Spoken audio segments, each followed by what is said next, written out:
I wanted to do something that nobody had ever done before. And that started with a dream and a goal. I wanted to be the greatest of all time. I went 5 straight years without missing a single day of workout, 365 days a year. Every single day I was in the water. There are days you're not going to want to do it, sure. I mean, everybody has those days. But it's what you do on those days that help you move forward. When I said I wanted to win 8 gold medals, basically half the people in the swimming world thought I was absolutely crazy and nobody could ever do something like that.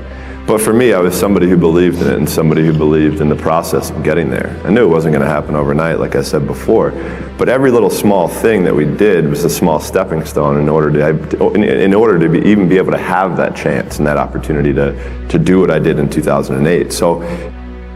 It was 2014, Sports Illustrated, cover story with Tim Layden, and we're having an interview here in Phoenix, and whatever question he asked me just opened me up, dropped my shoulders, and I just let it all out. I was just ready to. Mm-hmm. You know, I think for me, when I checked myself in to get treatment and to get help, I knew that that's what I needed, and I was at the end of the road, and I had to get help.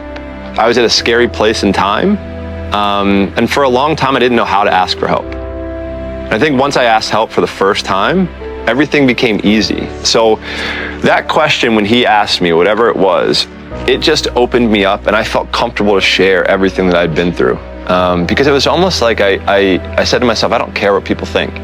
This is me, and this is my journey, and it makes me who I am. So, you know, the only way for me to learn and grow and to get over certain things that I've gone through is to communicate and to talk about it. And look, I'm not perfect, right? Like, nobody's perfect, and I struggled a lot through my life. I've been able to do everything I've ever wanted in the sport.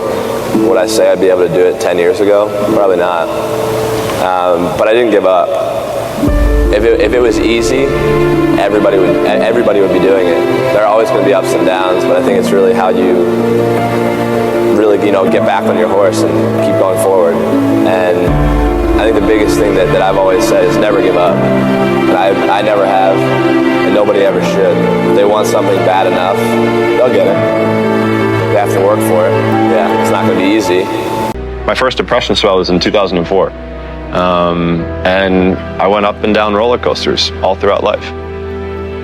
I think it's vulnerability. I think vulnerability is a scary word for a lot of people. It's a scary word for me. I remember when I checked into a treatment center, I was shaking when I went in there. Because I didn't know what I'm getting myself into, but I wanted help. I didn't like feeling the way that I did. Every day is a new challenge, right? Every day is a challenge, is a day that we can prepare ourselves even more.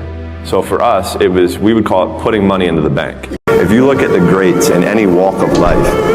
Messi, oh my goodness! Tom Brady, Michael Jordan, Connor McDavid scores! The greats do things when they don't always want to, and that's the separation. So at the end of the year, when we had a major international competition, we could withdraw that money that we had saved throughout the year. And look, I'll be the first one to tell you, there were a lot of days where I did not want to get out of bed. And I guarantee you, if I ask the question here, if everybody is excited to get out of bed every single day, if I saw a hand, I'm going to blatantly call you a liar. Because we all know that is far from the truth.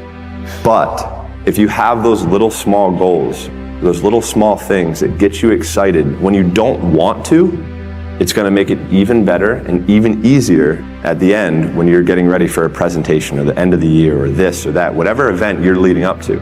It's going to make it so much easier. And I think if you look at the greats in anything that, in any walk of life, the greats do things when they don't always want to. And that's the separation. For me, that's what I've found. So, when I say from 2002 to 2008 was basically trial and error.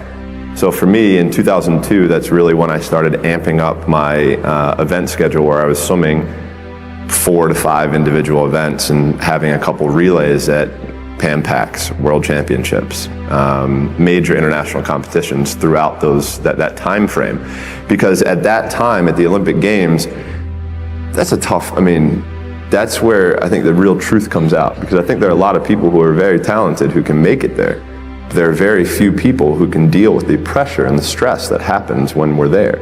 So that's why I say we had to make sure that we were physically, emotionally, and mentally ready, because I had to be ready to be able to kind of manage my emotions through that week.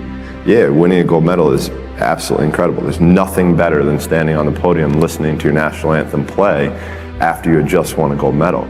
But for me, I'm somebody who I knew that I had 7 other events after the first day. So I have to throw that in the back of my head. I got to throw that race out. Even though if I, even like in 08, I broke a world record, won gold, won my first gold medal. Like, I was like, cool, like things are starting really well. So I have to put that behind me to then get ready for the next race. And on top of that, I have to make sure I'm eating the right amount, I'm sleeping the right amount, my body is as fresh as I can possibly be. So that means sitting in an ice tank, getting massages, getting stretched, all of these small things that end up adding up to the major end result. And because I can sure as hell tell you that there were days where I hated my coach. There were days where we got in fights, we got in arguments, we couldn't stand what we were doing. I would do things purposely to piss him off, but that's a different story. But I think that was just really how we worked. Like, he was somebody who was so perfect for me that if I ever would have swam for anybody else, I never would have had the chance to do what I did, because he challenged me in ways and forced my mind to think differently. For me as a kid growing up, I'm huge into music, and music is a big part of my life. And I'm a huge Biggie Smalls fan, and he wrote a song called "The Sky Is the Limit." And as a kid growing up, I believed that. I believed that whatever I put my mind to, and if I was willing to make sacrifices and I was dedicated, that I could achieve absolutely anything. I still do.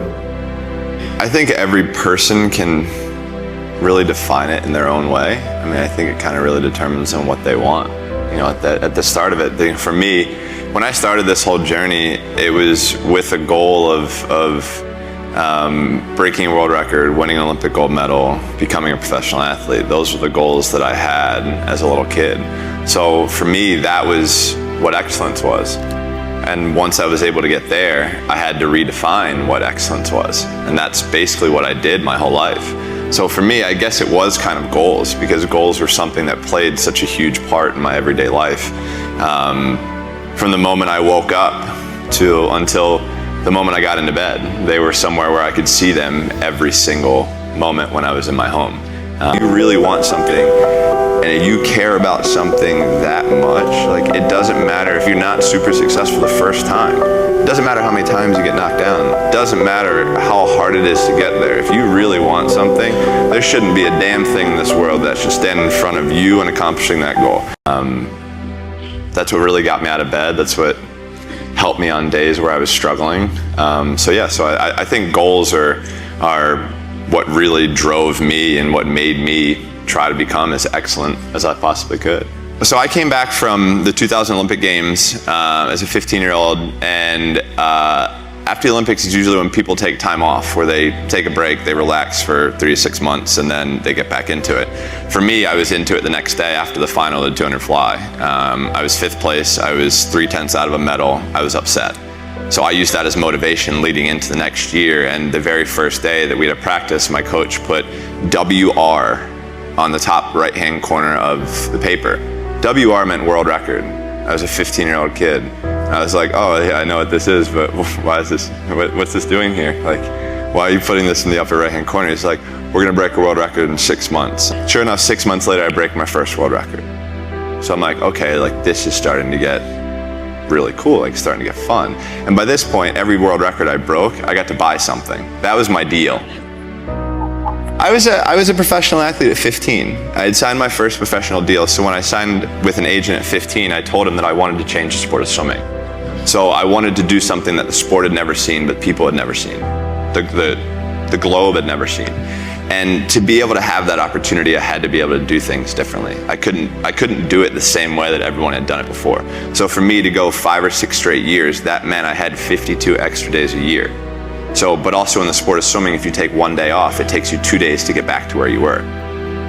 So, somebody takes off on a Sunday, they're not back until Tuesday. So they're only getting Tuesday, Wednesday, Thursday, Friday, Saturday. As where I'm getting 6 years straight. So I'm getting that much more ahead of them. I'm getting that much more work. I'm in that much better shape. And that's what I had to do.